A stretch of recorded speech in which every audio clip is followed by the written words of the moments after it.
Welcome to the Mixtape with Scott. My name is Scott Cunningham. I'm a professor at Baylor University in Waco, Texas, and it is my pleasure to introduce to you a wonderful economist that is my age, kind of class of 1994, high school, Caitlin Knowles Myers. Caitlin Myers is a professor at Middlebury College up in Vermont.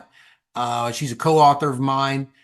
She comes in a lot of ways. She fits with my season-long interest in the labor economists, and she's sort of a modern labor economist. You know she's a labor economist because she's got a publication in the Journal of Labor Economics and some other traditional labor journals. And in my mind, you don't get to be called a labor economist if you don't have a jolly. So she studies a lot of traditional Becker type projects, like issues on gender, issues on discrimination, issues on gender. But her evolution as a researcher, for many of you that know her, has moved towards topics very at the center of gender-related health, and specifically reproductive policies and abortion technology, and it's specifically as well as contraceptive technology. She is I'm going to let her give you the full name of her title. Well, I guess I can do it right now. It's the John G. McCullough Professor of Economics at Middlebury College and the director of the Middlebury Initiative for Data and Digital Methods. I'll just say also, Caitlin is one of my, I said this, it's hard when you know a lot of people that you think to yourself, well, you're my favorite person in the profession. And then you meet another one and you're like, well, you're also my favorite. When you're a kid, you have to have best friends. So you have to rank them. And when you're an adult, nobody makes you rank them. Sorry, nobody made you rank them as a kid either, but I did have best friends. But Caitlin is just an absolutely, she's brilliant as an economist, and it's going to come across all of her unique talents and skills. She is unrivaled, though, of being just a genuinely beautiful human being and a warm, kind, loving, and extremely funny.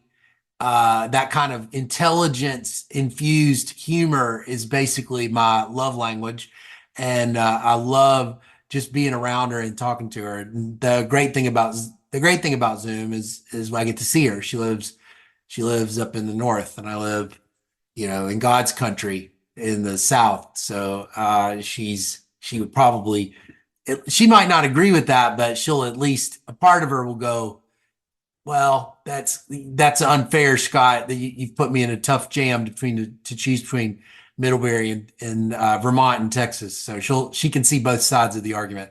So without any further ado, let me introduce you to Caitlin Myers, Professor of Economics at Middlebury College, and I hope you enjoy this interview. If you like it, this is the one to share.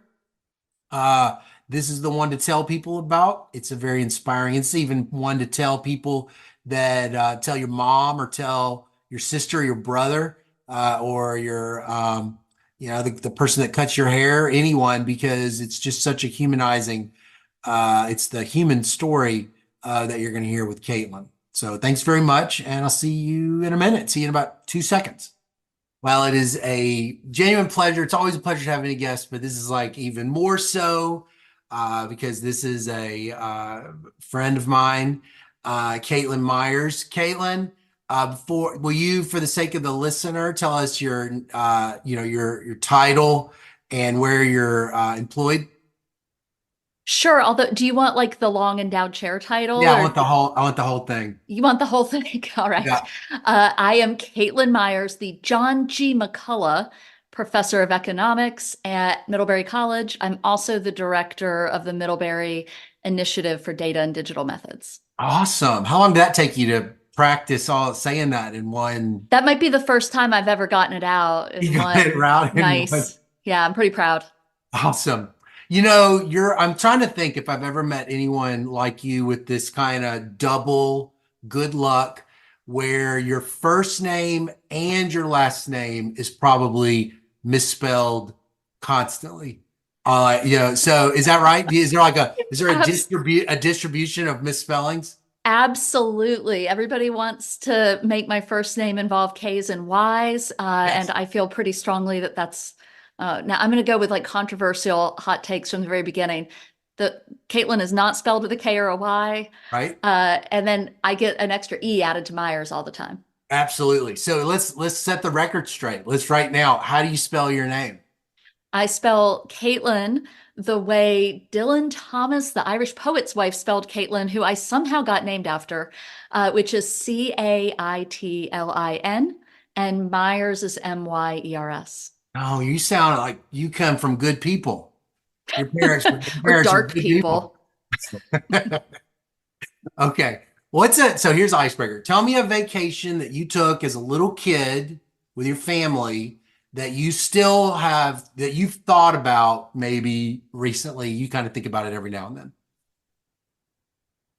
We didn't take many vacations. There were a lot of children, a lot of going back and forth between parents. But when I was in eighth grade, my older sister and I somehow convinced my father that it would be a really good idea to put five kids in the back of a Nissan Sentra Oh and man. drive 8 or 9 hours to reach a rainbow gathering in Vermont, What's a which is rainbow this gathering? kind of it's this gathering, this like hippie gathering, the rainbow family.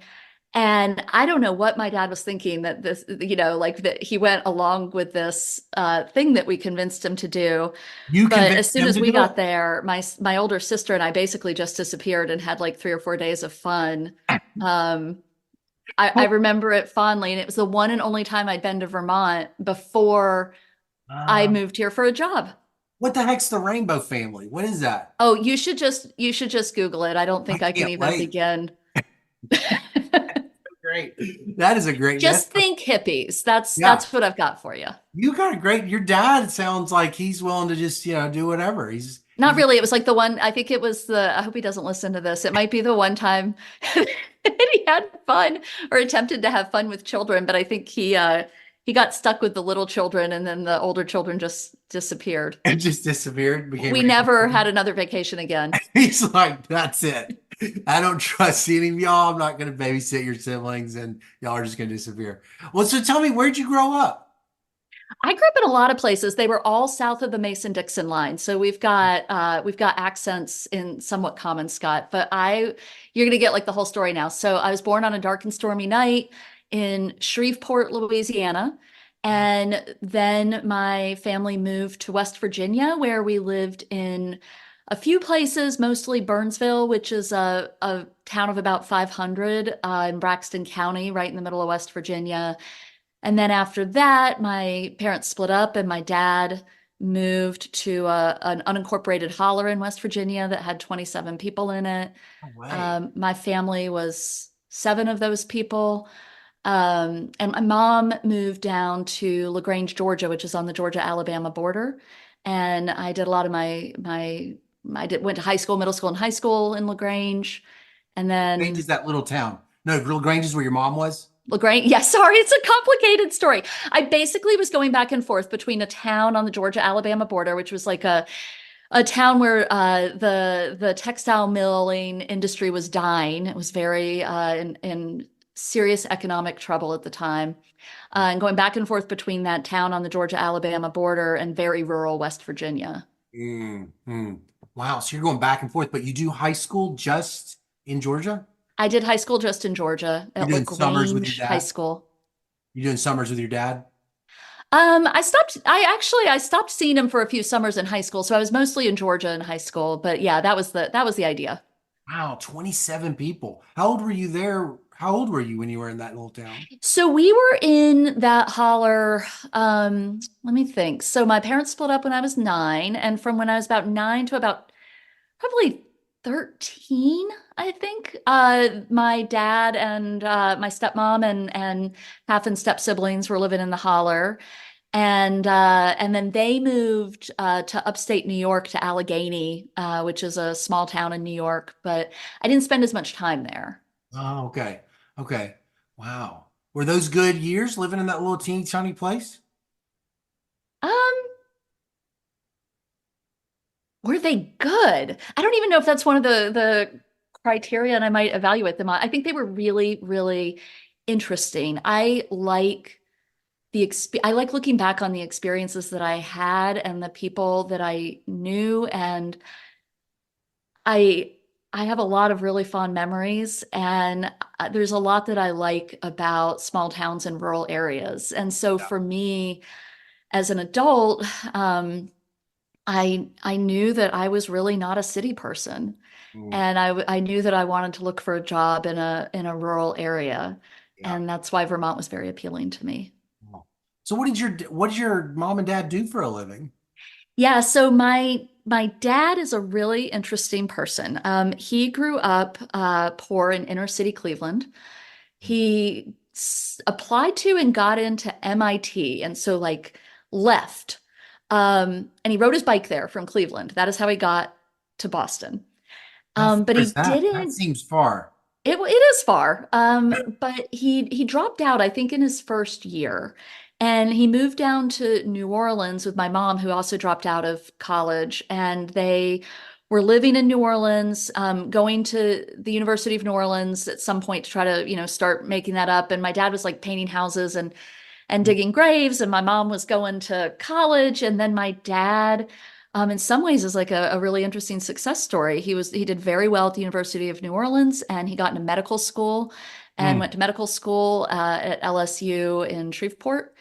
And when he got out, I think it was through scholarships, actually. Do you remember that show Northern Exposure, where yeah. the doctor gets sent to the rural area for a scholarship? So that I think was the deal with my dad, because we ended up in the middle of nowhere, West Virginia, where he was the only medical provider, and his office was in the basement. I really distinctly remember the kind of musty smell. It was in the basement of a church that was no longer, I think, in use as a church that the Lions Club owned, and that they were trying to get healthcare into this really underserved area, where, the nearest provider was an hour's drive away.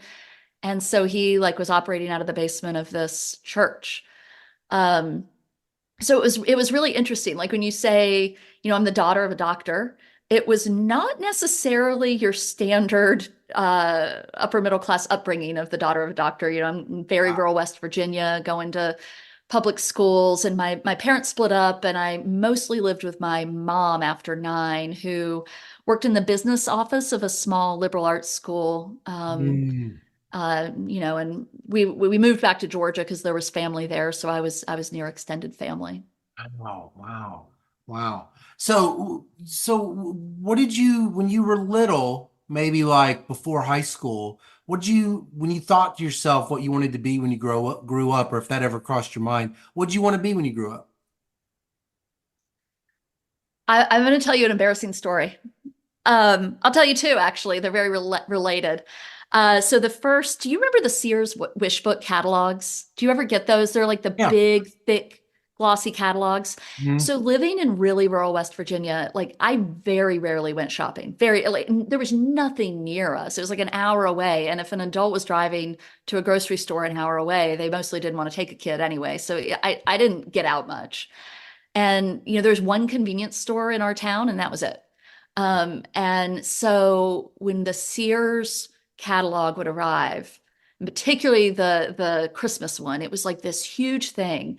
And I still have this binder that I made in the third grade, where I was cutting out all the pictures from the Sears catalog and also the J.C. Penney. I had both catalog of like how I wanted my life to be and pasting them in. And I had an entire section of office equipment, like typewriters and copying machines. And then what I thought would be like super awesome, I called them at the time secretary outfits. And my goal in life was to be a secretary, because I thought that just sounded so glamorous. And also, I really like typing. And so that Oh, was yeah. like, and then fast forward 10 years. I'll summarize going to college by saying it felt a little bit like a miracle, but I was going to college. I left LaGrange. I was at Tulane University. I was on a full scholarship. I was thrilled to be there and terrified. And I went to a party, my like first month I was there of my freshman year, and everybody was talking about what they wanted to do in life. And everybody was like, I want to be a lawyer. I want to be a diplomat. I want to be a doctor. And I was like, I would really like to have a job with a salary of at least 30,000 a year and health insurance. And it was like, like the music stops and everybody just stares at you and they're like, that is the most boring dream. I'm like a secretary would be really nice. That's So like awesome. I never, even throughout college, I did not envision uh going to graduate school or certainly not being an economist or none of it. None of it was on my radar at all. I wanted health insurance. Yeah. Yeah. So, why? Because with your mom and your dad, that you were with your mom in particular, you did, it was pretty touch and go a little bit. My mom struggled and she didn't she had a safety net. She had local family who could be a safety net, but she was struggling. It was really hard to make ends meet.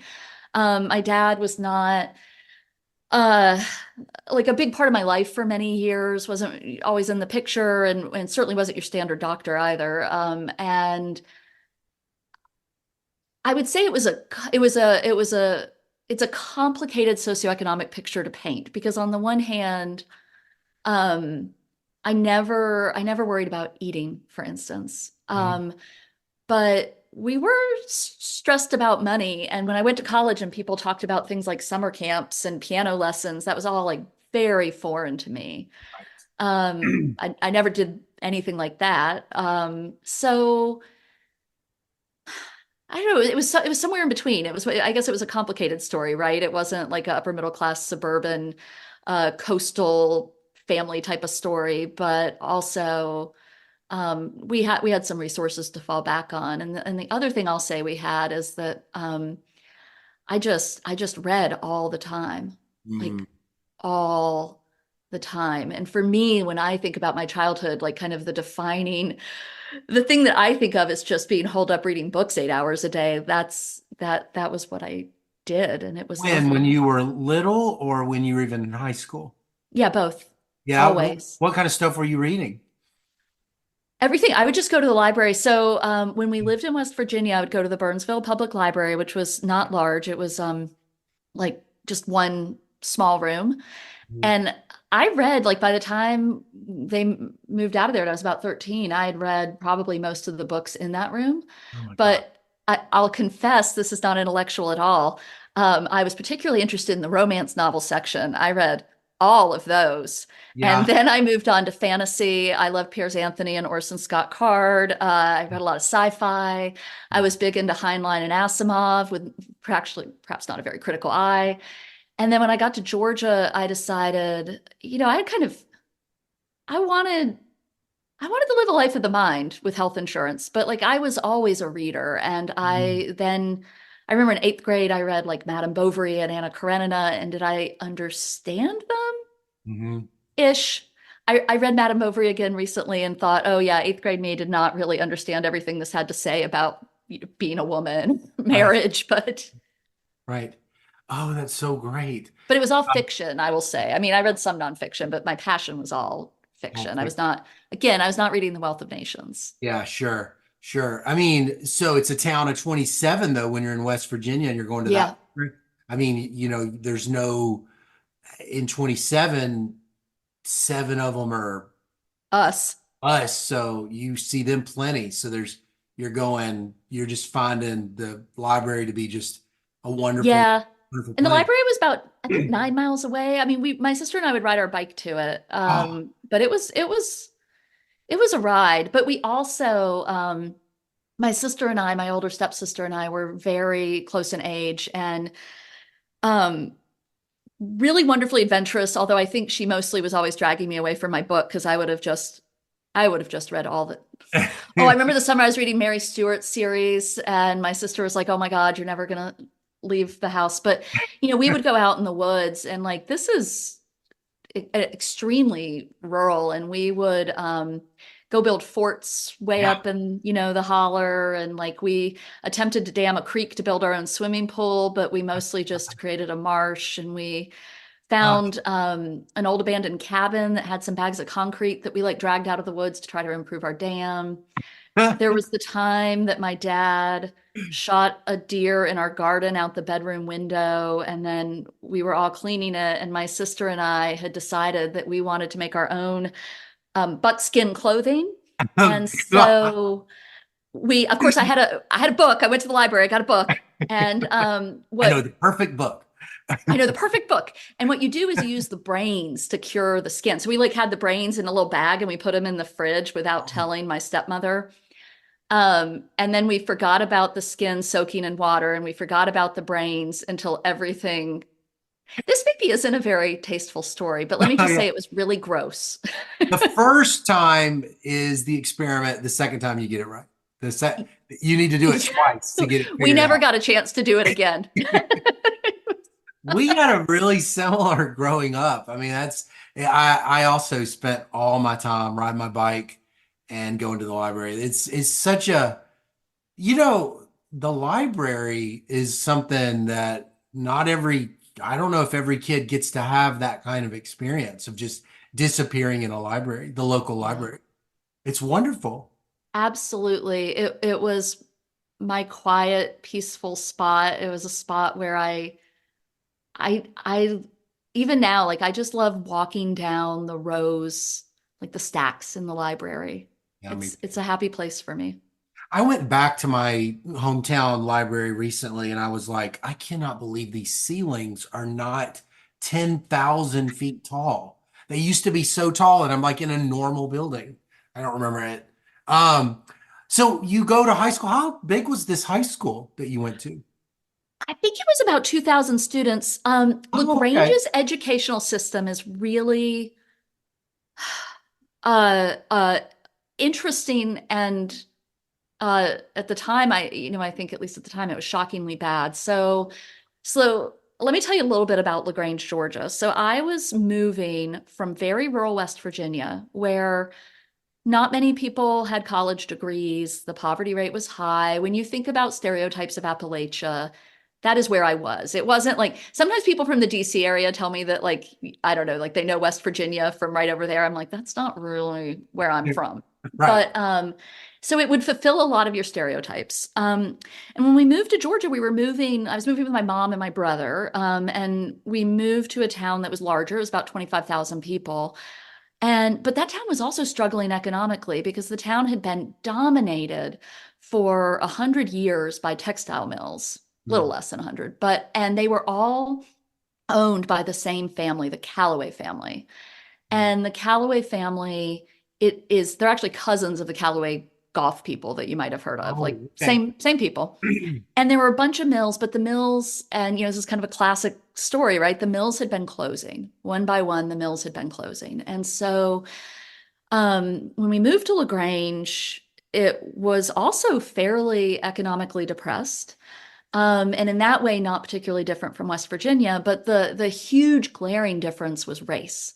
Because the part of West Virginia I lived in, and I actually looked at the census numbers a while back to see if I just wasn't aware of people of color, but there was virtually in the census, like it's just when I lived in Braxton County, West Virginia, it was virtually all non-Hispanic white. Yeah. And so when we moved to LaGrange, it was about 50% Black, 50% white. Mm. And it was a town that had a kind of long, tortured history of racism and racial violence. It had some of the last lynching, or it had one of the last lynchings in the country, for instance. And when LaGrange was forced to desegregate its schools in the 60s, it followed a pretty typical path for a lot of southern cities. So first off, LaGrange had an academy, which was this LaGrange Academy was this private school that white students went to avoid desegregated schools. And then it also drew boundary lines such that the schools within LaGrange still remained fairly racially segregated. And it also, and I find this to be very interesting, it established sex segregated middle schools, public schools. So I Wow. went to an all girls middle school that was a public school, which I think is really interesting. It's not, Um, is it by statute or by just some sort of weird select? No, it would well, the have to. name of it was, oh, I'm trying to remember, but it had girls in it. LaGrange Girls Junior High and there was LaGrange Boys Junior High. I don't know if there was a statute. They ended it right after I finished middle school. Um, Where I what grew up, I've been there was told is a that it was related to race, that basically if they had to integrate the schools, that they wanted then to separate girls from boys, that this was also a manifestation of racism. But I don't know if that's true. I don't know. I haven't heard of that before, in a context of a discussion of race, but that's going to come down to some local community preferences that could have all kinds of weird or some sort of reasoning like that, I'm sure. Yeah. So, Well, so the other thing they did, so I moved there. I'm going, to these public schools, and by virtue of where we lived, my mom was struggling financially. When I was riding the bus home, I was the only white kid on the bus, and so I would ride the bus home. I was the only white kid on the bus going to our neighborhood, and then actually there's one other. Sorry, I think there were two of us. And then I would get off the bus and I could walk to the local pool, and the local pool was 3 blocks from where my mom lived, and there was not a single black kid there. And I asked, where are all of my friends? I think they're my friends, that I've ridden the bus home with. I'm new to this town. And everybody's just looking at me in absolute shock that I would even ask this question. Like it was just unspoken. But they also were segregating all of these facilities at the time because the mills that had been run by the Callaway Foundation had really, like, it was a mill town. They owned and ran almost everything. And the pool was owned by the Callaway Educational Association, the playground, the local dance classes, a kindergarten, the good library. And to be a member of the CEA, you had to be white. You didn't have to have any money. I think it was free. It was certainly low cost. You didn't have to have any money. and it's The rich white private, people so went to it's the not country illegal. club, but you had to But be white.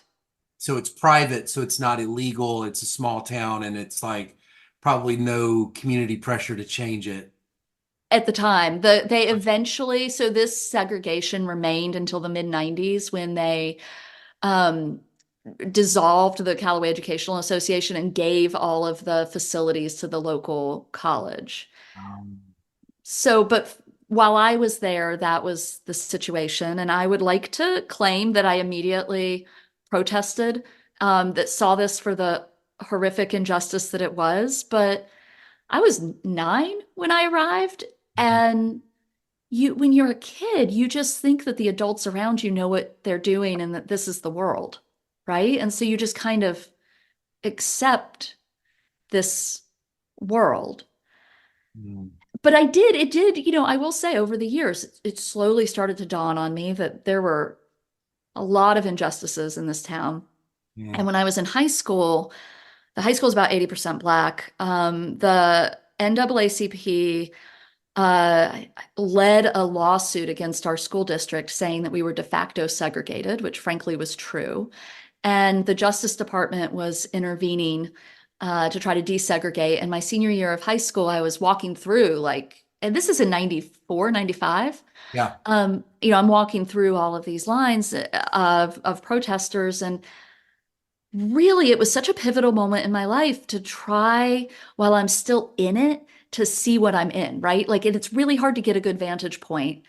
And also, I'm leaving at that moment, right? I'm just about to go to college. And so as I get out and go to college, I'm trying to look back and understand it with a little bit of distance too. It was an interesting place. Yeah, yeah. Wow. So are you looking forward to leaving when it's the Oh end of yeah. high school? You're looking forward. So you go to Tulane. What took you? I know you said you got a full ride there. Did you have a lot of opportunities like that, or was it like Tulane really was something about Tulane itself that really just was interesting? I applied to all the fancy schools that I'd heard of but never been to in the Northeast. And I had a disastrous interview with Yale. They were still interviewing people at the time. So, I was a really strong student in a frankly, not high achieving high school that did not send people to Yale. I mean, most of my friends were pregnant and dropped out of high school. So like I was not I wasn't in a place that had any real pipeline to colleges at the time, but I was like, I have a high SAT score and I've got all A's and I'm going to apply to Yale because I've heard of it. And I went and did the interview, and my mom drove me. It was a big deal. I never went to Atlanta, but my mom drove me to Atlanta for the interview. And I, for the first time in my life, rode an elevator to the top of a tall building to like a fancy office with a view where this guy was to interview me. And his first question was, "What kind of magazines do you read?" And I think if he'd asked me what kind of books I read, it would have been very impressive, right? Because, like, I don't know, at that point, I think I'm busy reading like Dubliners by James Joyce, or so, I always read, I knew what a fancy book, a fancy, impressive book was, and I would have delivered. But Ah, magazines, I told him the truth, right? Which is like my mom got ladies' magazines like Good Housekeeping and Red Book, and I read those. And my mom got the National Enquirer, my grandma got the National Enquirer, and I read that. yeah. And and the truth is my mom also got Time magazine and I didn't read it. So frankly, that's not but like I told this guy the truth, right? Like, so I told the Yale interviewer that I read the National Enquirer, Fire, right. You and it see, may or may you not see a have. scribble on his little. I just didn't know. I didn't know Yeah, what you were supposed to signal. I was just an sure, idiot. sure. So yeah, but I did get into Dartmouth, but my mom was like, "You don't have winter clothes. You can't afford to come back and forth." And she was right. She was like, "You would be so isolated there." Mm, And Tulane offered me a full scholarship. And I worked about 30 hours a week throughout college to pay, they've offered me full tuition. yeah. And then I worked a lot to make up the rest. And it made it feasible to go to, get out, right? To like get out of LaGrange and go somewhere else. Right, right. Oh, that's great. So when you are graduating high school and you're going to be going to Tulane, what is it you're wanting to? Oh, yeah, this is when you said you knew what you wanted to be. You wanted to be $30,000 with health insurance, right? Yeah, Okay. whatever gets me that.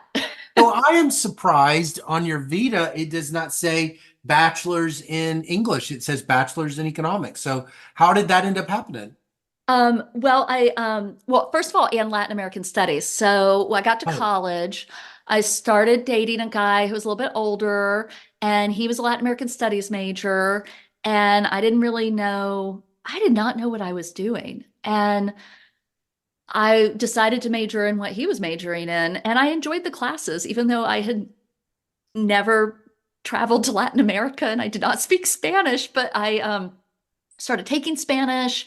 I did study abroad in Cuba and Mexico. I loved it.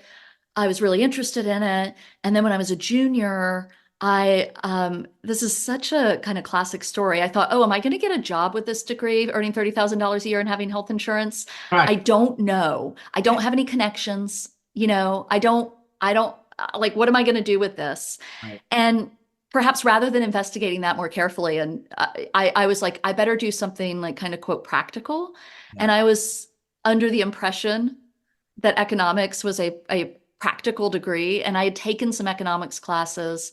Frankly, I'd found them really, oh, I shouldn't say, I had not found them super engaging Yeah. intellectually, but I had done very well, and I already kind of had like half a econ major, so I finished it. But at the very end, I wrote a thesis. It was on the Cuban economy. Oh, And my advisor was Miriam Kispagnoli, who's still around. And I really enjoyed the research. mm, That's probably the first signal in like kind of this whole history I've given you that I might be cut out for academia, which is that I super enjoy working diligently and independently on my own. Like I've got whatever that thing is where you have to like, apply your ear to the chair and type and think. And like I liked it and I got a lot of really positive feedback on the thesis. And that was super encouraging to me. yeah. Yeah, totally, totally. Yeah, that makes a lot of sense. And I was gonna get into this. I'm gonna wait a little bit, but this it shows up on your Vita some early a streak of early solo authored stuff at a time that would not have happened in and I would have known in '04. You've got a solo author Journal of Urban and you're not going to graduate for another year. And Oh, but so that's in my PhD program though.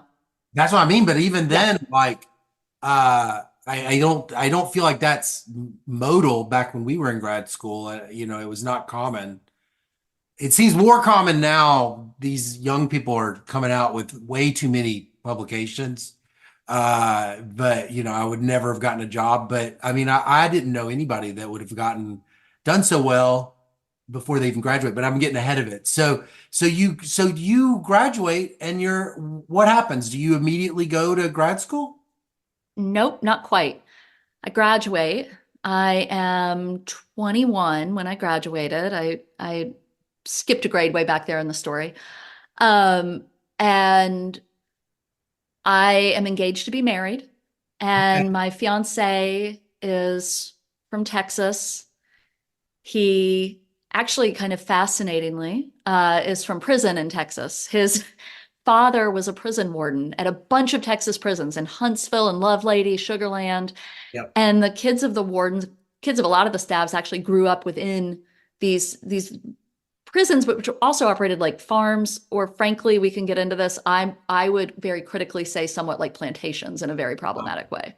But Yep. in any event, um, There's a Adam had good grown book up in you might like called Texas Tough. Have you ever seen that book? A no, history of the Texas prison system? no. Yeah. I'll send it to you later. It's written by this historian at University of Hawaii, but the original, until they lost a lawsuit, a case action lawsuit in 1980, a inmate sued the warden for human rights violations and surprisingly lost. Hmm. That the state lost, and they went under federal supervision. Then there was a wave of construction of new prisons in the mid 90s, but they had been using antebellum prisons up until that lawsuit.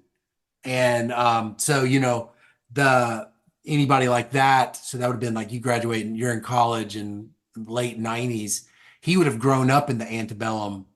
He'd have grown up in the antebellum ones because the new ones, the big 2200s didn't get built until 95, 93, 94, 96.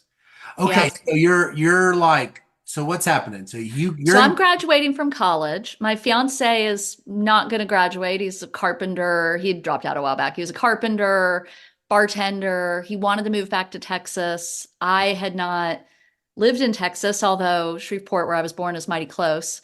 But I didn't I didn't know much about the state, but I'd been to Austin and it seemed pretty cool. And so I said, I'll go to Austin. yeah, And so I get a job making spreadsheets for an engineering company, making 30 grand. move. Yes. And There you with go. Scott, health Dreams come insurance. true. My What? dream has come true. I was basically, frankly, a secretary. Yep, I had my own little office outside of, a big boss man's office, and yep. I made spreadsheets with like numbers, and I could, make them all very You pretty. And my exceeded, boss would you bring in exceeded your dreams. donuts. You went What's that? further. You exceeded your dreams. I did. It was amazing. Yep. Actually, I think I might have been earning, now that I think about it, it might have been 29,000, I but was I about to was really say close. you're you coming out making 20, making 30. I came out making 22, so I was really impressed that you were already hitting your marks. I think it might have been under 30, but I think it was close. You're And so close. I had an absolute immediate early life crisis because this was exactly my dream. Like, I'm engaged. My partner's working productively as a carpenter, and he got a job managing a bar in Austin, and I've got a job that gives us health insurance and some stable salary, and we had a cute little house in Hyde Park, which you could Wow. afford in Austin at the time, which you cannot now, Yeah. if you have these jobs. And I, I mean, I'm telling you, Scott, it was like day 8 of this job. I realized I'd made a terrible mistake and knew nothing about myself whatsoever, because it turns out, and I should have known this, I had worked throughout college as a waitress, and I'm a great waitress, by the way. And Hmm. I had worked throughout high school also.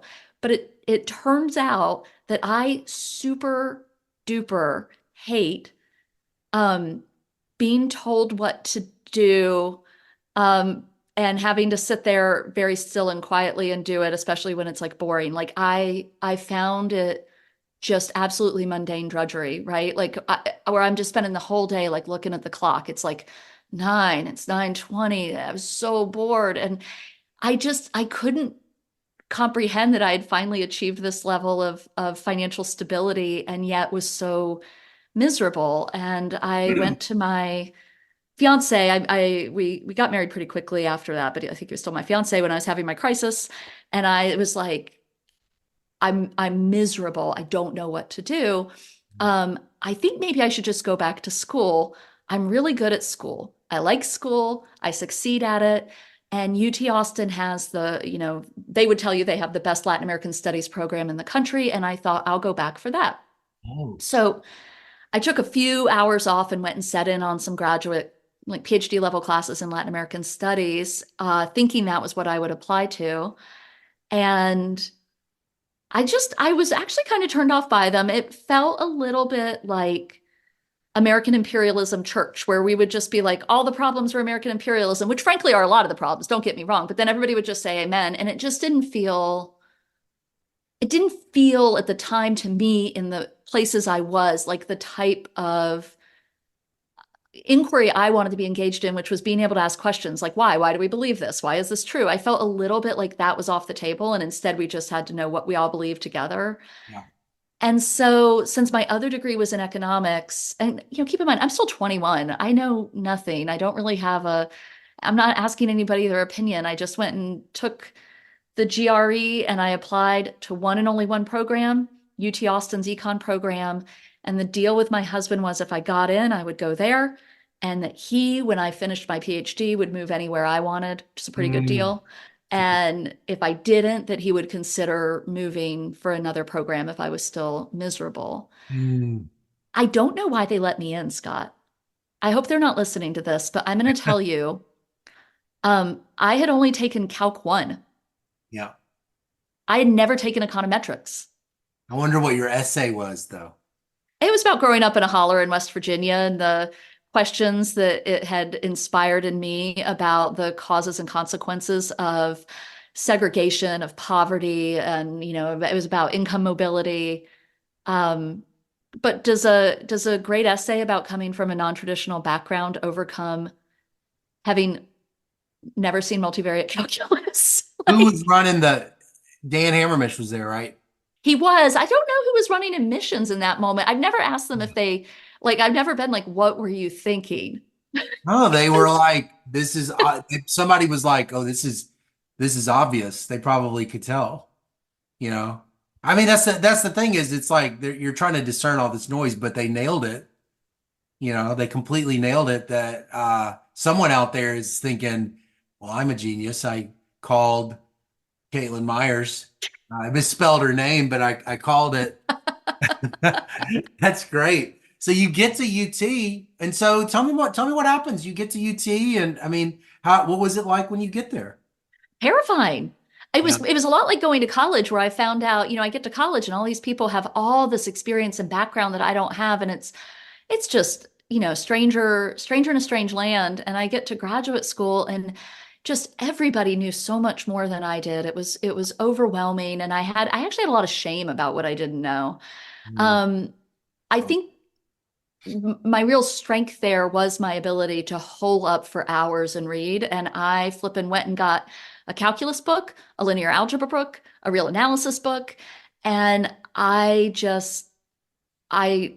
worked really hard to make up the enormous gaps I had in my math education. Yeah. And not entirely immediately successfully. I mean, that's a lot to make up on your own, right? And I was also, um, I would ask friends for help, but I was also not the person you'd want to study with because I've always felt like I had nothing to offer. I didn't understand anything. I was trying to learn it all. And the first two times we took our micro and macro comprehensive exams, I failed both of them. Mm. And so then I had one more shot. I had to pass both of them on the second try. And I spent another summer basically just reading math. Um, and I think luckily for me, I'm somebody who can learn that way. And Yeah. I think a whole childhood of spending all my time in libraries reading, like that's where I did a whole lot of my learning. Yeah. You're So I doing did it again. you get into your Zen space of just being alone, learning, teaching your Yeah, but I seriously doubt anybody teaching me in that first year pegged me as likely to be a highly successful economist. I probably, if you're paying any attention to me, I probably quite rightly looked like I was floundering. Right, right, sure. We have so far followed very similar trajectories. Okay, so how are you finding your mentors or advisors at UT? Kind of like, well, what field courses do you end up first sorting into kind of quickly? Yeah, so I'll tell you the first time I wasn't even sure my first semester at UT that I should be there. I was just struggling so much, but I also knew I didn't want to go back and make spreadsheets for engineers. And so I kept struggling. And for me, the moment I actually really started to understand that this was a good place for me was when I took econometrics with Dan Slesnick at UT. Mm. And all of a sudden, I felt like I was good at something. It made sense to me. It clicked. And in particular, I understood for the first time that these questions that I had that drove me about the ways in which where you live and what your resources are shapes so much of your life. Like all of a sudden, I saw these methodologies that I could use to ask and answer the questions, right? Because I wanted what had caused me to kind of step away from Latin American studies was feeling like I couldn't ask any question. And I thought, I can ask a whole lot of questions that are empirical in nature. And here's a set of tools that are really powerful that I could apply to answer them. And I got psyched. And so in that class, I wrote a paper and he gave us a set of predefined possible topics, but it was a paper on housing price differentials and discrimination. And I wrote it in a group and we wrote it as a semester paper with a lot of flaws. But at the end of it, I just couldn't let it go. I could see the flaws. I wanted to fix them. And so I enrolled in urban economics with Paul Wilson and then took that paper and redid it. And that's actually the paper you mentioned that was Journal of published in the Urban? Journal of Urban Wow. Economics, right? So that's a discrimination paper. Yeah, Wow. yeah. So it's about Oh, decomposing housing price differentials. So you'll see housing price differentials between, in that paper, it's non-Hispanic, Black, and white populations, and really thinking about what fraction of them have to do with neighborhood effects and what fraction have to do with seller or discrimination in the market at the time of the transaction. how are you doing that? Are you using one of those walks of blinder things? Uh, no, I think it's Oaxaca, by the way, isn't I it? Is that never not how can he do says it. it? Yes. No, you're I right. mean, that's my Latin American Everybody studies coming in. corrects me and I can't do it. Yeah. If he says it like the Mexican state. Yeah. Um, no, so oh my God, I can't believe you're asking me about my very first paper, Scott. I would have studied if I had known I was going to be asked about a 20-year-old paper. But basically, what I found was that the American Housing Survey had this special sample that they had conducted that they in the like 80s, I think three times it was like the 80s and early 90s, where they had gone back to the same housing unit. And so Oh. you could actually see the ownership, like the race of the owner changing in that housing unit. And they were interviewing all the houses around it. So you could look at how the neighborhood racial composition was changing. Was So that the what you were key there doing with the was first group of people or in the revision with the the second? revision, not in the first group. In the first group, it was Um, just purely observational. A couple years of the survey, no use of the panel because we didn't actually know that the panel structure was available in any year. Nobody had exploited my it. It was a little gosh, bit buried in a code what a book. brilliant design. What'd you find? So you're exploiting the within house variation in Yeah, ownership. exactly. And neighborhood because you have clusters of houses together. And I have to say, Scott, like any of us who wrote a diff and diff paper 20 years ago, if I went back to it, I am sure I would have a whole bunch of things in mind to kind of revise the strategy. But it was a pretty standard two-way fixed effects diff and diff. Yep. And what I found were two things as the proportion of houses in a neighborhood owned by Black households increased, the sales price for all houses decreased. So Oh, it was evidence of racial composition being yeah. viewed as a disamenity It's on like a average. continuous diff and diff too. So it's like, yeah, Yes. right. And then I also found like conditional on that for any given house in the neighborhood, conditioning on whatever the racial composition is. If that house is being sold to a Black buyer instead of a white buyer, the Black buyer pays a premium. Mm. Man, you're publishing that. You graduate college in 99. You take a year. So like what, Took a year 2001? off. you start probably 2001, 2000, fall of 2000. 2000, I So believe. you finish okay because you like work in 99. You're like I don't want to do it, and then you go in 2000. Got it. And then Yeah. so then you start that paper like what 02 I because it's think, oh gosh, Scott, I'm not even sure. That sounds right. And and then, so there then was a publication lag. So I started, I revise it, I get through a whole course. Paul Wilson gave me a lot of great, he's at Clemson now. Paul gave me, and I'll mention along the lines of mentors, he was incredibly generous in Mhm. just sitting down with me and talking through the paper. And he's one of those people who would read it and give you, and I'm actually the same editor. He'd give you the incredibly marked up, like red lines all over, but it made me a better writer. I didn't know how to write an academic paper. So Totally. he really invested in me at a time when it wasn't even clear that I was going to stay in this program, right? I was floundering. Right. And it gave me it like that's what actually I think kind of kept me going. Yeah. Was this belief that like I can do it. I do have questions I'm interested in. I can find new things. I just have to figure out how to you know, get over like kind of the hurdle of the math that I'm lacking. Yeah. But the fortitude is what I'm just thinking. The fortitude of pushing it through to publication in graduate school. That's got to be a signal to yourself of that you've got stuff that the math never was measuring.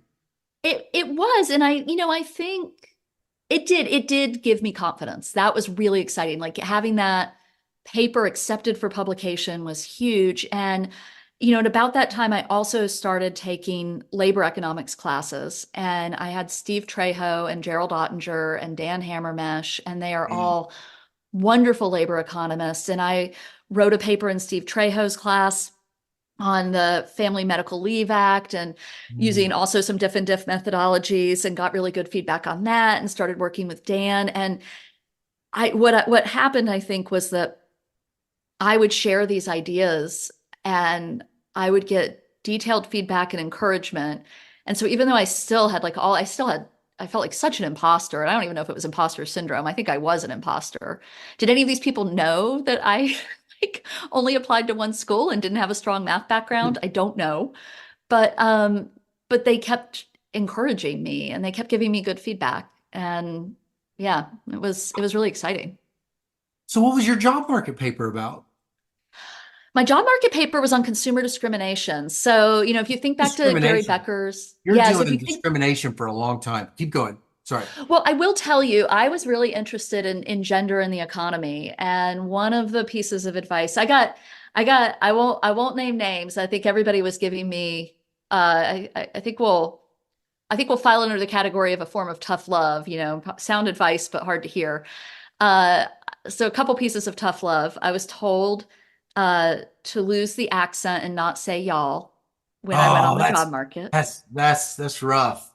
Well, so I actually I You did I've refuse. toned down the accent a little over the years, but I said y'all very liberally because like I'm not Yeah. giving that up. Don't give me a break. Yeah, don't give me But then I was also our told that people. it's I was advised it was tough to be a woman doing kind of quote women things. Hmm. And there probably was truth to that. I think if you look at Claudia Goldin's Nobel Prize, that's one of the things everybody's talking about is her fortitude and determination at a time when you could that was a hard path to take. Yep.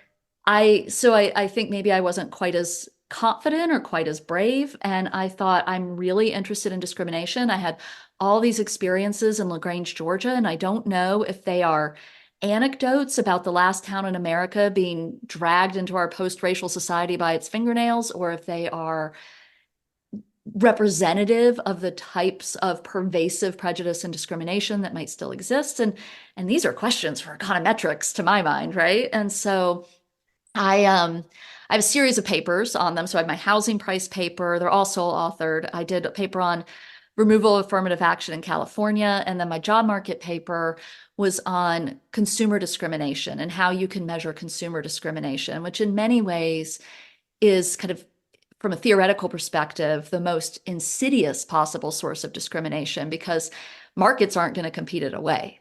Right. And it's also really hard to measure. And so what I did was collect by hand uh, the racial composition of every on-air journalist at every US news station in the top 25 designated market areas.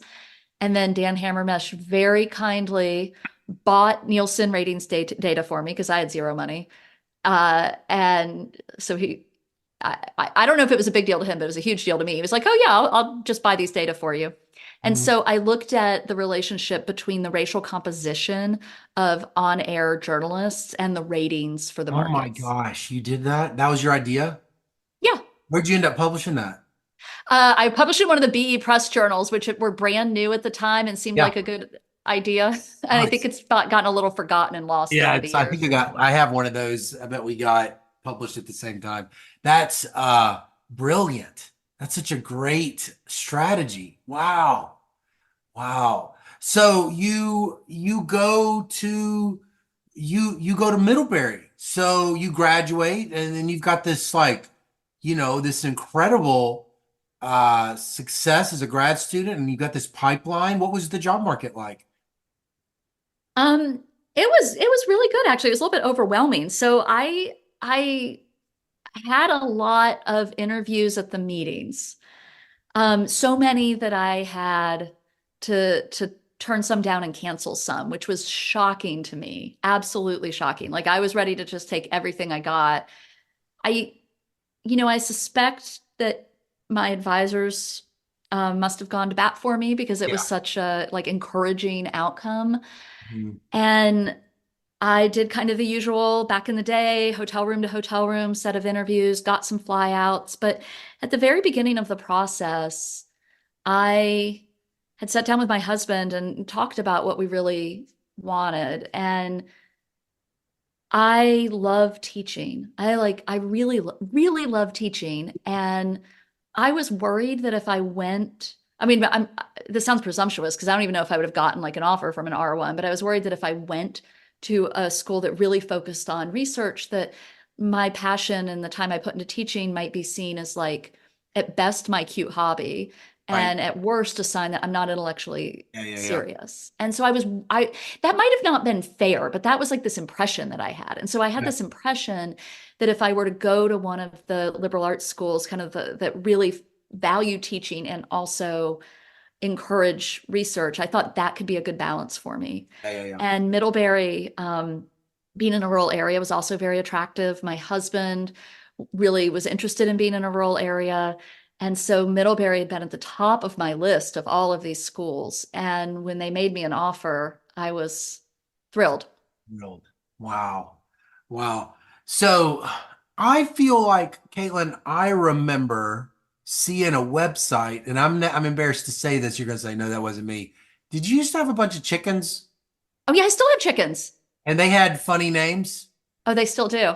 Well, tell me the names of your Well, chickens. here's the problem with being a chicken farmer. So I've always been a chicken farmer. I love chickens. I don't have meat birds anymore, but I can do that also. But I have layers. And Scott, I'm the weirdest chicken lady. I have chickens that like to be pet, and they all run up to me when I come outside, and we all sit and we Sweethearts. talk. And if I've had a bad day, I like visit my chickens, and they lay beautiful eggs. But I do name them all. But the problem with naming chickens is if you have free range chickens, you have got to accept foxes and other predators I was into your about to life. say there you just gotta live with the You've got drama to live with of death.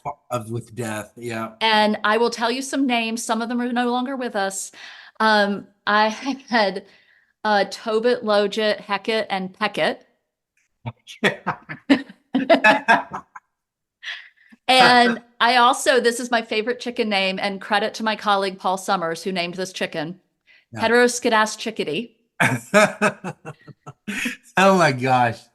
That's so good. That's what I thought. I remembered seeing that and I was like, this person is fun. Or weird. Yeah. So I wanted to talk about this. You said we could talk about this. You have tragedy that strikes while you're a professor at Middlebury. What can you tell us what happened? Yeah. So I get here. Um, it is, I'm early in this career as an assistant professor. I'm trying to figure out teaching and research, and you know how that those first couple of years is just such a learning curve. And I've really got my head down, but I'm also really I really want to have a family. I really want to have a family. And my husband and I had actually been trying all through grad school. We'd gone through infertility treatment. And finally, um, I got pregnant my second year that I was at Middlebury. And so I So it's been had a like oh child. 08, What's oh that? 07, it's been like oh 08 or oh 07. Finn was born in '07, so it would be '06 that I got pregnant. I came here in 2005, got pregnant in 2006. It's a bold choice, but women have biological clocks. I wanted to have a family. If the time I thought maybe I'd like to have 5 kids, that's a thought.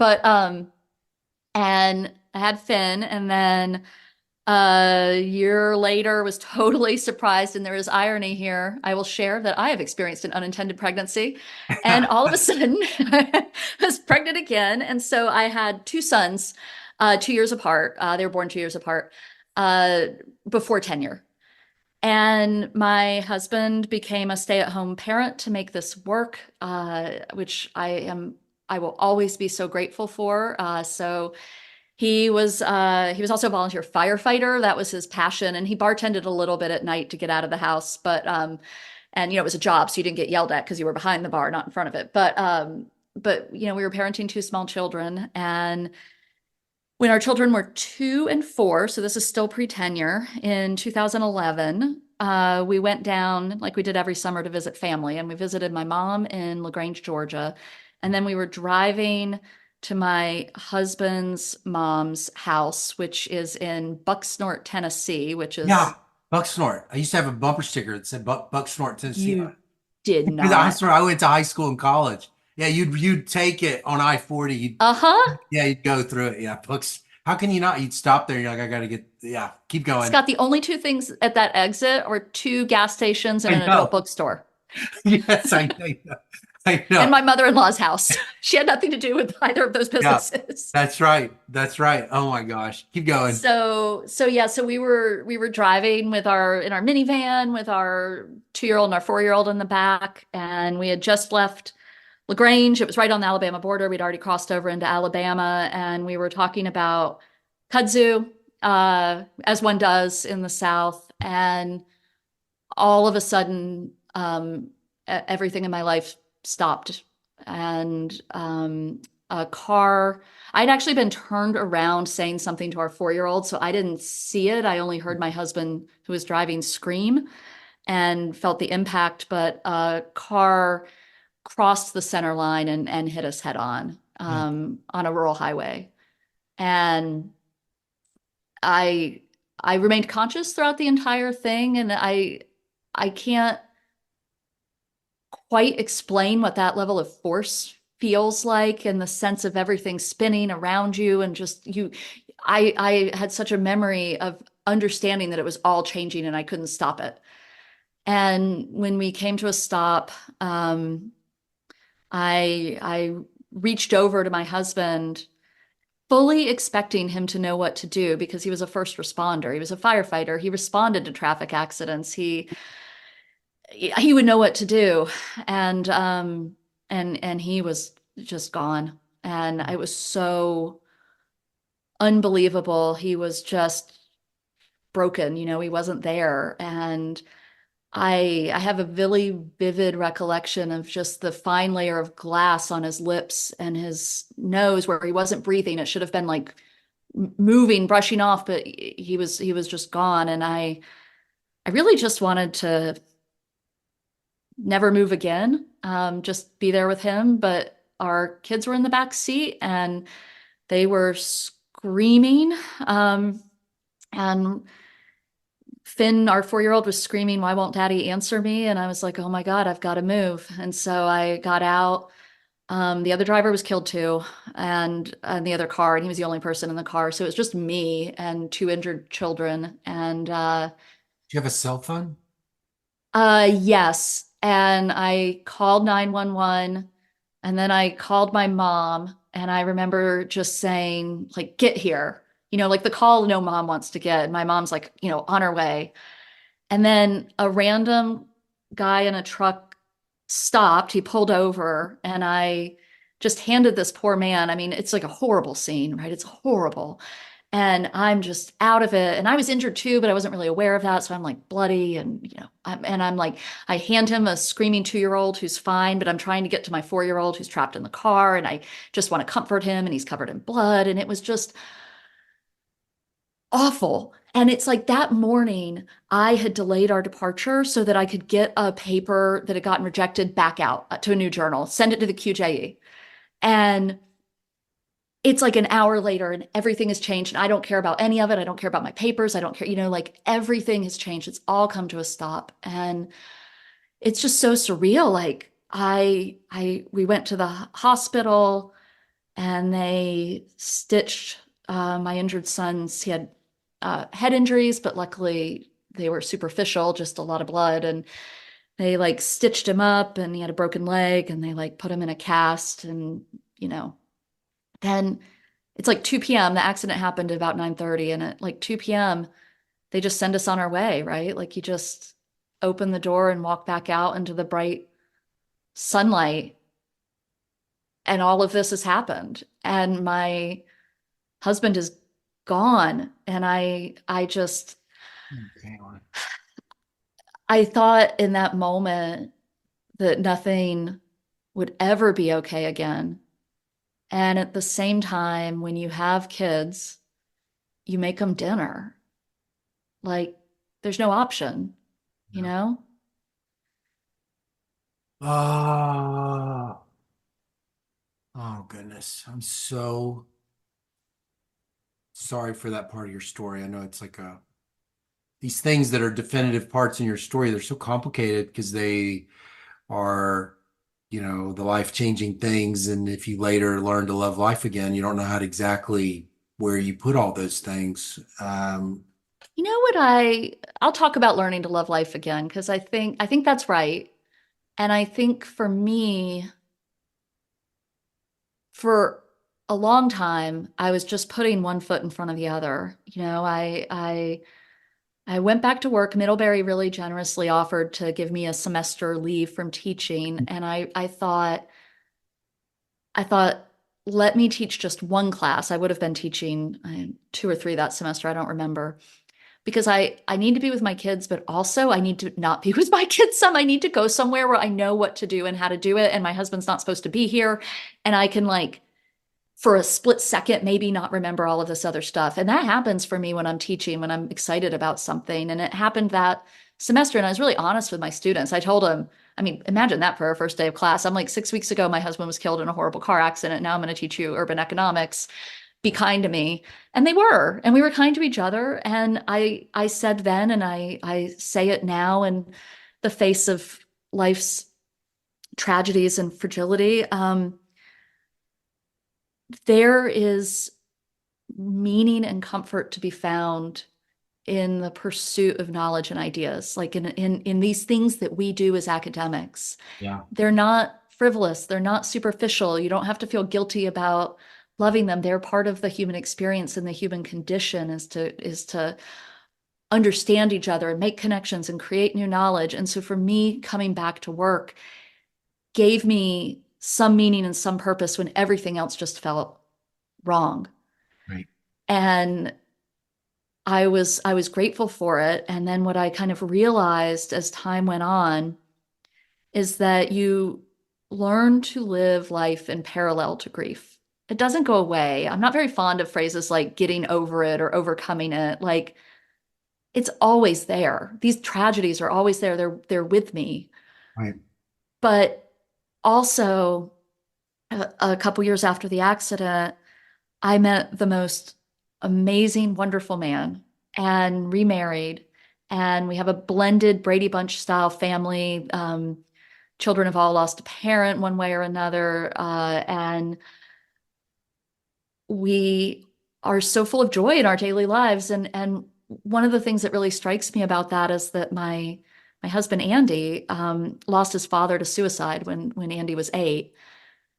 And I think there's a certain sense that we have that I find in a lot of people at the point in their lives when they've experienced tragedy, there's a certain perspective and a certain appreciation for when things are good, trying to enjoy those moments. That it's not a lesson. I don't want to tell you I got something, there's no lesson, there's no silver lining. A horrible thing happened, and Adam should still be here today. He should have seen his children grow up. I that's never going to be okay. But also, I'm happy and his children are happy, and we have a lot of Yeah, joy. that's that's wonderful. I'm so glad to know you, and I'm so glad that you would tell me that. Appreciate you telling me that. Um, uh, I want to talk a little bit, or I want to talk about your career. Um, I was speaking with one prominent person in abortion policy, and they basically said Caitlin is I can't remember how they said it, but they just were like, Caitlin is the future, or Caitlin is like the leading, you know, person in this area of contraceptive technology or abortion technology in general. And I just was wondering, how does that originate? How does it you get, and when does that happen?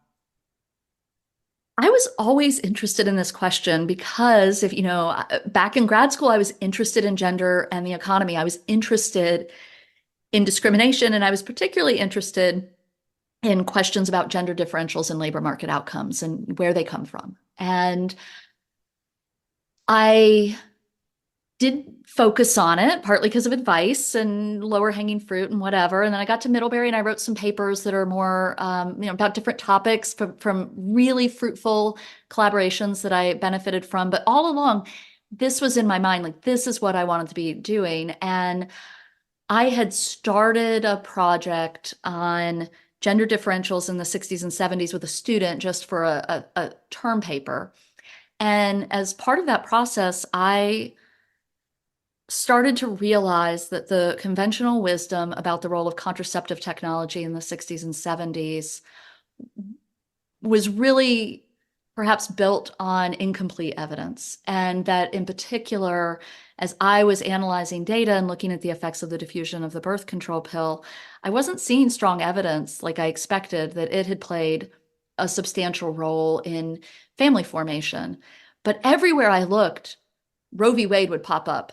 And I knew there was some work on the legalization of abortion, but I saw this area where I really wanted to dive in to family formation, the age that people had children, got married, had children, and the role that the repeal of abortion bans had had in that the subsequent Roe v. Wade decision had had in that, and how that might interplay with laws governing young people's rights to consent to abortion. And so I realized that to complete this project, what I was going to have to do was go back through and reevaluate the coding from earlier papers on the year in which young women gained legal rights to access the contraceptive pill, because that coding was really inconsistent across existing literatures. It sure was, yeah. And there were no other secondary sources. So what I was going to have to do was dive in and reread or read for the first time historical annotated statutes, law journals and medical journals interpreting them, newspaper accounts, judicial rulings. And while I was doing that, also assemble for the first time information on the laws that were governing young people's access to abortion as well, which hadn't been done. Yeah. That These are project parental, what are they called? Parental involvement laws. But actually, here's involvement. what's interesting, Scott. So in the 60s and 70s, the default was that young people could not consent to abortion services unless, if they were under the age of majority, unless there was an affirmative law. And that kind of flips in the late 70s with a couple Supreme Court decisions, including Danforth and Bellotti. And then by the 80s, it's the default is young people can consent to abortion unless there is a valid parental involvement law. So it kind of flips. How long But did in it that take to get a early, handle on all this? I read a lot. Gosh.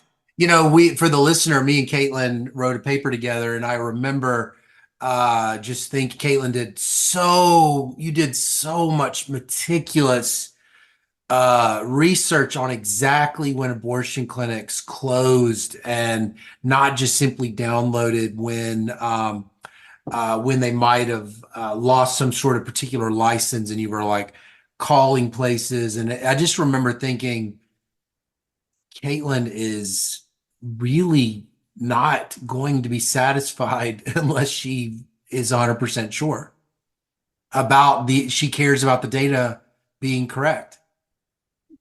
That's definitely a characteristic of mine.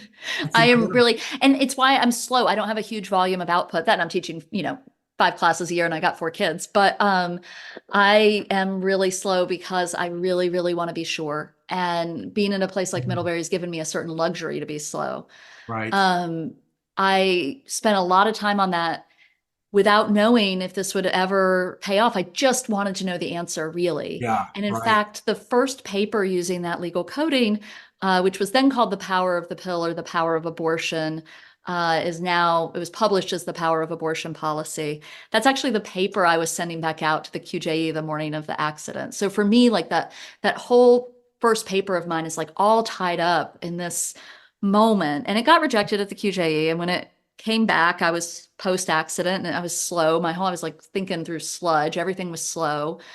Um, but I also realized like it was still important to me. Like when you have a moment in life like that and everything has changed, you really reevaluate your priorities. And there were things I was not going to spend any time on. Right. But my research was not one of them. Like I cared. And so kept hammering away at it, and long torturous 7 year saga short, eventually landed it in the JPE, which of course is like a big hit for anybody. It was a huge hit for me. I felt like I was kind of a backwater nobody, and to publish there was huge. And I've subsequently published a lot about that legal coding in the Journal of Population Economics. So people who want to use the coding can find all the documentation. There's like this ridiculous 70-page appendix that is my notes, essentially, with all the citations. Wow. Wow. So the story is that the power of the pill was confounded by the power of abortion. Yeah, Abortion I technology really becoming think the available. powers. Sorry, Scott, go on. No, that's what I was going to say. It was always this, it was potentially probably a story of abortion technology, not oral contraception. I yes, and I in the Journal of Political Economy paper go back and look at earlier evidence of the power of the pill and argue that it really it doesn't replicate. Yeah. I don't see evidence of a large effect of, and I want to be very careful here. I don't see evidence of a large effect of policies that were Yeah. specifically governing young unmarried Uh, women's rights to consent to the contraceptive pill. It's a very small variation, right? You're exploiting sometimes what age you're going to be allowed to get that oral contraception. Mhm. So uh, it could be that if you're well beyond that age, you are using it to do these things. It's just that you don't have the ability to evaluate it.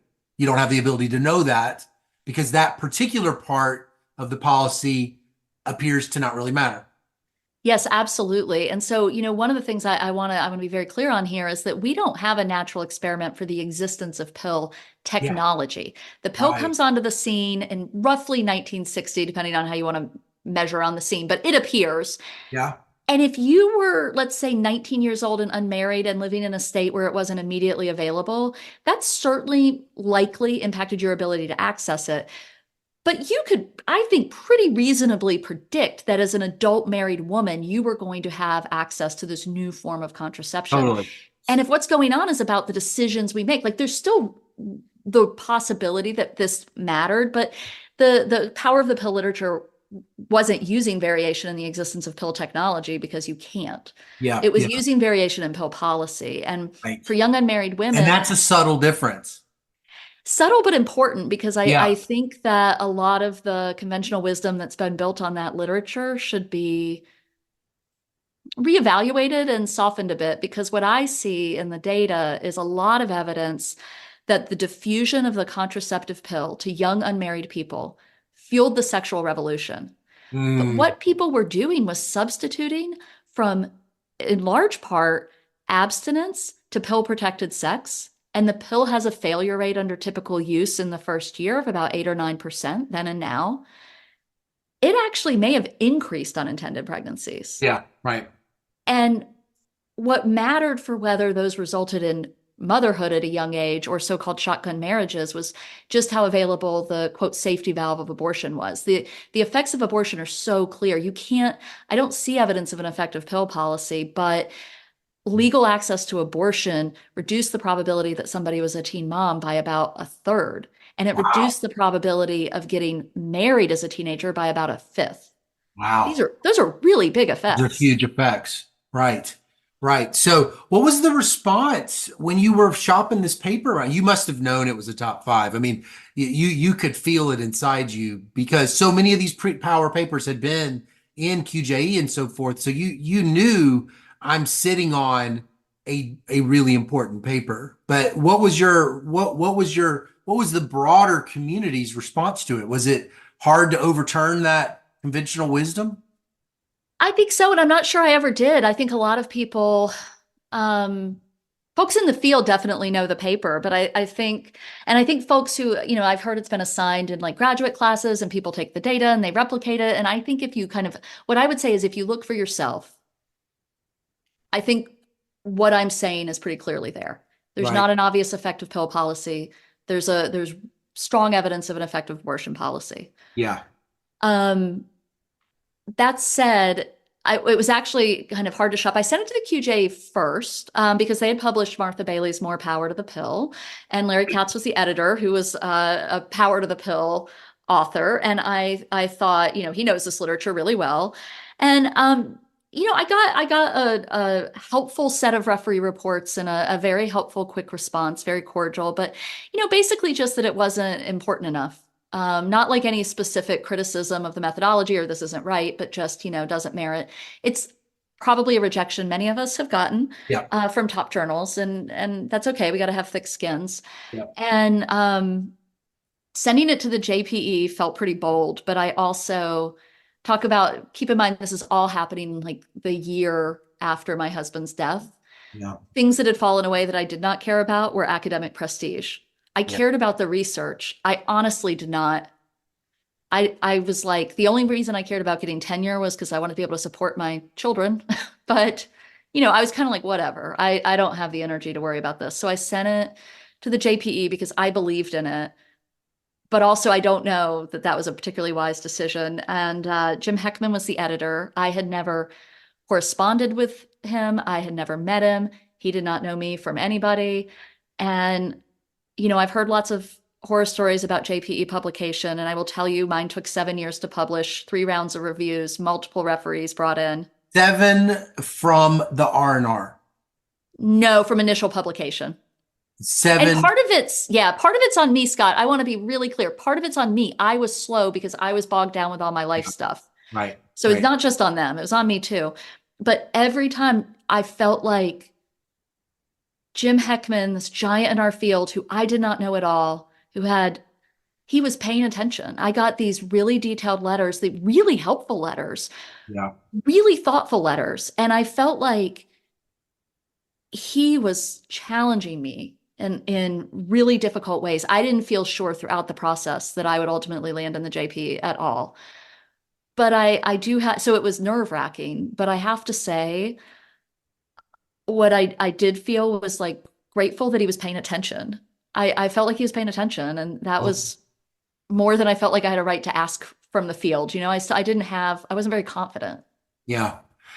That trait of somebody like him caring about the paper is probably not totally dissimilar from your love of teaching when you think about it. Like, because it's like you're caring about bringing something into existence, that without you Yeah. being there would probably not exist or not be as good, or you know you're good at it. Yeah. Um, I think some of the best of us, the best of us academics, not just economists, genuinely deeply care about the knowledge creation. Yeah. And that that's really encouraging to me. Yeah. It's the thing Yeah. I like about being an academic. And I think it sounds really, I know we've got all these political problems and, within academia and terrible stories, we can tell each other about how people are wronged and careers are hurt. And I care about them very deeply. And also it gives me a lot of hope that I think so many of us still just really care about the field and the Yeah. results. Yeah. Yeah. I remember I go to this life coach and she says, with these bad events that happen, you have two responses really that are healthy. One is you search for the gift in it, no matter what it is, and the other is you accept it Yeah. and you move on. And so, and you think like there's a way that you could say that where you go, well, I got rejected from the QJE and so you find the gift and like, but then in a way you must have worked through that with your husband's death too. There was a what so I don't mean it, when you're able to transform tragedy into gifts and then also acceptances, that doesn't mean that you love what happened. It just means it left something for you that you feel you can see was a gift. What was it for you? Or I don't want to, maybe it hasn't been, or That the publication process is that. well, I was just thinking, I mean, I had a tragic thing happen it was so similar to what you said, which was these these these horrible life events, these horrible personal events, they can be like a crucible of our careers and our profession and all this stuff that you thought was the most important that defined the Mhm. career just like gets burned up. Yeah. All the impurities get burned up and then what's left is either that's all that was ever there, in which case a person probably needs to leave because it's not a very satisfying career deep down. But then it seemed like for you, you now know what was important to you. And that was, am I right? That Yeah, after I that, feel like I'm in a very good therapy session. yeah, Scott, you could oh, good. Because I've only been to like 800 hours of very helpful, Scott. I appreciate therapy. it. But is I, that true? I I think mean, it is true. And I will say they come back in. I'm not a yeah, perfect, pure Zen person by any means. I would say as time goes on, as you get more distance from a tragedy, all of a sudden you still, you yeah, find yourself carrying that, your partner left the dirty dishes by the sink instead of putting them in the dishwasher again when that is so trivial, right? Like right. things come back. Um, but I will say it was a moment when I was given I was forced into a situation where I had to really evaluate what were the important things to me. And I did realize that I, I, I think I have a certain kind of pure love of research. Yeah, And I also, sure, I want recognition. I want to publish in top journals and all of that. But I kind of realized like I would just keep working on this paper to get it right. yeah, I And get it. that was really uh exciting and encouraging because that's what you need to make a It's what career. your soul needed too. It's what my soul needed. It's what your Yeah. soul needed, I mean, everybody's different, and some people don't in their soul need that, and you did. And so I want to end with one thing. And I am grateful. I find I lack the moral language to kind of know how to say contradictory things like, what you just described is truly tragic, and I'm so sorry for it. And then I also want to say the person that you are, that I've only known, is just such a beautiful person. And if that had any, that it's got to have, it's got to have some of its origins in that painful soil. And so in that sense, I want to say, I do love you, and I love the woman you are, and you're so a great person, and so I really don't know how to say it, but I guess that's all I know how to say. Um, I want to end with one thing. You have on your Vita this neat little thing I've never seen anybody do. And I think the reason I've never seen anybody do it is because nobody ever does it. You've got one that says data and dissemination, and you have five parts of your Vita. Four of them are solo. And I want you to tell, it's like your commitment clear to open science is very obvious. You even kind of alluded to it. So I wanted to know, why are you like that? What is that personality trait that makes you want to say, that makes you want to do that? Because it doesn't I seem believe like in it doesn't even seem like you could imagine a person doing it and it's a kind of virtue signaling. It seems really different with you. It seems like, this is my job, data dissemination. Here it is. This is my job, and here's the stuff. And it's just this, it's really unique. It doesn't feel ideological. So I just want to know a little bit about, why are you like that? Where'd that come from? Oh, that's such a good question. I'm not I don't know if I'm going to have a good answer. Um, but I think there's a few things I could point to. So the first one is my experience attempting to replicate the power of the pill literature and my frustrations. And of course, it was an earlier era with different Yeah. standards, but my frustrations about how difficult it was to engage the question Yeah. and to replicate it. And it made me more determined to emphasize replication as a foundation of the scientific method, which is my method in my work.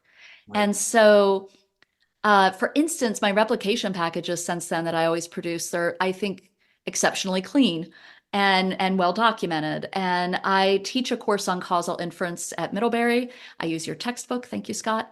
And I teach it through replication. For each of the methods we cover, I give the students a well-known paper in economics with a Wow. replication package. And there's a big assignment where you work through it. And I've seen a lot of dirty laundry. I've seen Yeah. some really good work too. I've seen a lot of dirty laundry. But let me focus on the good work.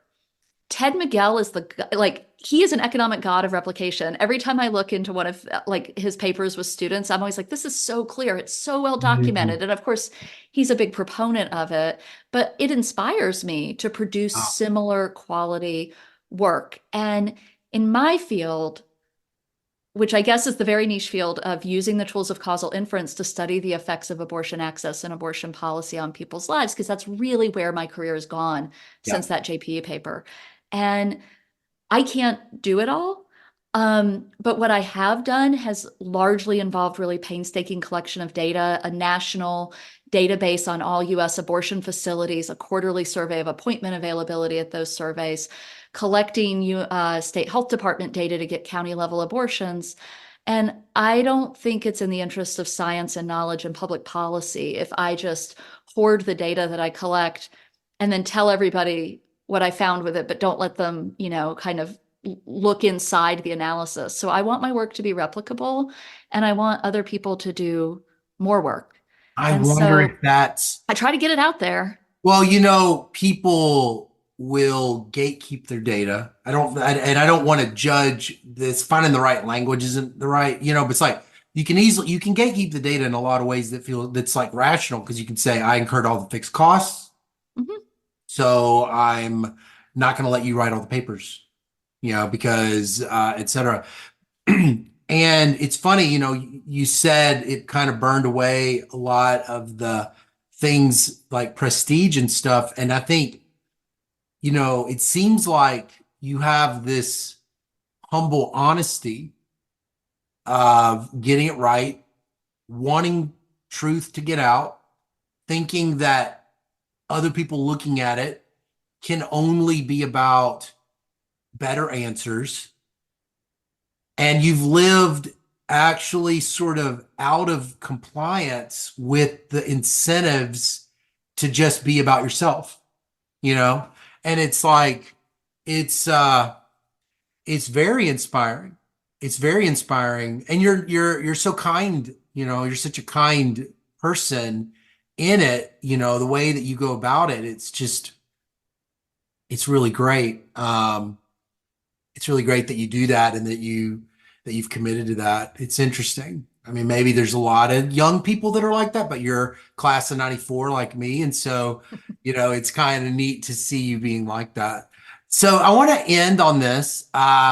if you could now talk to some young person, maybe they're, come out from like a similar background to you or whatever, this random person, you run into them at a coffee shop and they're starting out. Maybe they just passed their prelims, they had whatever, and you get a chance to sit down. Obviously, I know you'd listen to them a lot, and then but after you've listened to them, and they say, well, what do you wish? What do you wish you had known? What do you think? Not what do you wish that you would have known when you were my age, but you've now lived a career. What do you think now really does matter, and what really doesn't matter that I need to know? I like most teachers, I and parents, I give a lot of advice, right? And you're asking me a question that should be a softball. Like Yeah, I give a lot of advice. What advice would I give? But the thing that makes me anxious about giving advice is there are very few universal truths for right. people's lives, So I usually, as if I'm offering somebody new in the profession advice, I want to know what they want. But Yeah, I suppose that's a piece of advice unto itself, which is they need to know that too. Like, why are you doing this? And I'm asking it as a question from somebody who wasn't entirely sure herself, but that's one of the things I had to figure out in graduate school. Why am I here? It can't just be because I don't want to make spreadsheets for engineers. yeah, This is too hard for me to not have a better reason than that to do it. right. I think so in our field, I see increasing stress and anxiety among people who are entering it. And I think that's really unfortunate because some of the most creative and rigorous and interesting research comes from the folks who are taking risks and pursuing something that just really interests them and that they feel passionate about. And what I would like to do is encourage people to take those risks. But what I'm hesitant to do is say that not under, without also acknowledging that not everybody, there's a certain privilege of being able to take it. Some of us have farther to fall than other people. And Yeah, so right, it's the right. world I want to live in, but I don't want to pretend that everybody is there. Yeah, yeah, that's a great way. That's great.